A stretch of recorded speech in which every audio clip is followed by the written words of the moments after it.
My friend, this is a video about drumming for people who don't drum that want to drum. I know it's a weird concept, but here's the idea. Whenever you sit down behind a drum set, it might feel very intimidating. The whole concept is to use the hands and not hold the sticks very tight, but extremely light.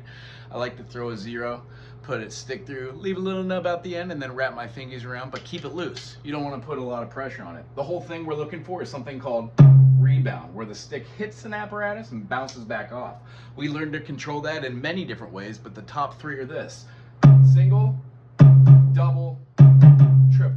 When we do those three, we can use the rebound to get double. If you don't move your hand, it's called the Moeller technique. You put it down, hit one rebound, keep your hand there, and it pops back using a little push. Da, da, da, da.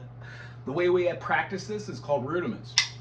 We start off with something called like a single stroke and do these to get used to it. And when we're used to speeding them up so we can get a little faster and feel the bounce, the idea is we put inflection on it. 1, 2, 3, 4, 1, 2, 3, 4, 1, 2, 3, 4, 1, 2. So you can hear what that beat is. When keeping that beat on one of these cymbals, either the ride, crash, hi-hat, you can also influence it with a bass, or you can influence it with a snare. Other than that, toms are lots of fun to do different kind of feeling. Today we're going to talk about three beats: 3/4, 6/8, and 4/4. The most simple is called the basic beat. Let's start with that. When we keep 4 count, we're going to keep hi-hat. Our foot is going to be on the left pedal holding it down. Don't want to keep it up or else we're going to get a sloppy at best, or just an open hi-hat, which is a lot of sound. Let's keep it closed in the beginning and just get our rhythm. 1, 2, 3, 4, 1, 2, 3, 4, 2, 3, 4, 2, 3. We're gonna add the bass on the 1, but what I'm thinking in my head is counting eighth notes.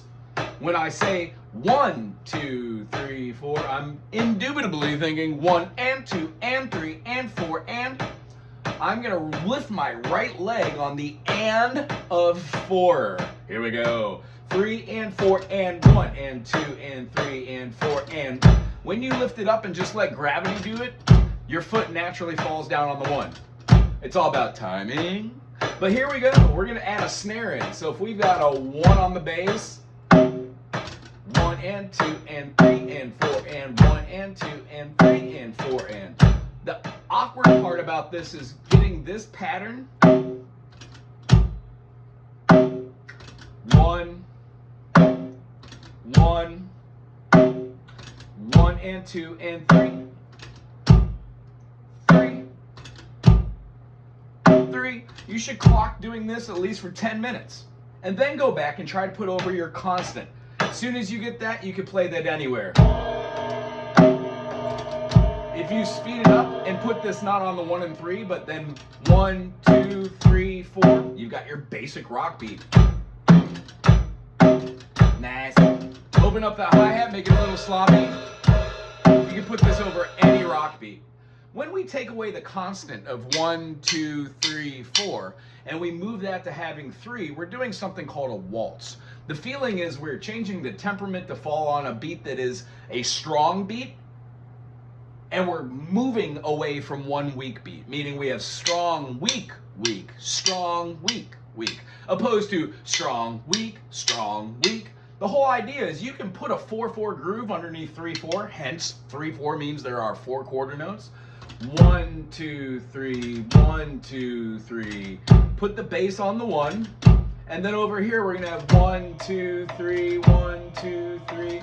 But literally, this one's still counting quarters. 1, 2, 3, 4, 1, 2, 3, 4, 1, 2, 3, 4, 1, 2, 3, 4. It just doesn't time with your bass foot, which is carrying the 3. When we add in our snare, we're gonna add a little fun here. Don't hit the snare too hard. Let your hand, let it bounce.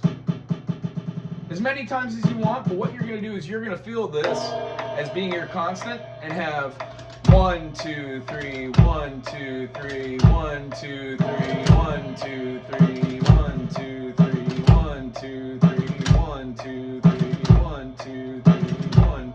If you do this over and over again and move it to a different apparatus, you'll start to feel the differences between 3/4. And the reason why I want to show you 3/4 in that manner, 1 2 3 1 2 3 1 2 3 1 2 3. It's good for a lot of beats to play 3/4 over the top of 4/4. It's like a polyrhythm over the top. It's really groovy. Try it out next time you're jamming with somebody. And then the last is like 6/8, and I want to introduce some toms. So if we've got 1 2 3 4 5 6 1 2 3 4 5 6 1 2 3 4, we're doing eighth notes up here. So we've got this 1 and 2 and 3 and 4 and 1 2 3 4 5 6, bass on the 1, snare on the 4.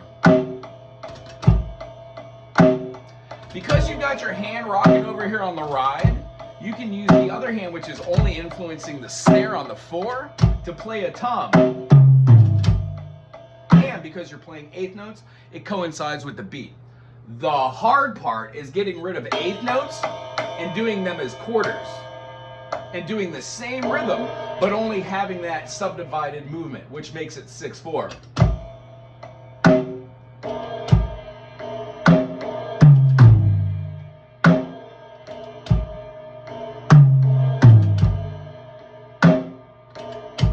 And you can do accents on it. 1 2 3 4 5 6 1 2 3 4 5 6 1 2 3 4 5 6 1 2 3 4 5 6. What I'm doing now is called a hemiola. The beat's still the same, but now we're playing on the offbeat. That gives you an opportunity while counting to say 1 and 2 and 3 and 4. So if you can keep your constant 1, you can put an offbeat on the other side. I hope this is a good little foundation to start just drumming today. If it was too complicated, put it in the comment section below. If it wasn't complicated enough, put it in the comment section below. Subscribe today and become a member. Why don't you? Aloha.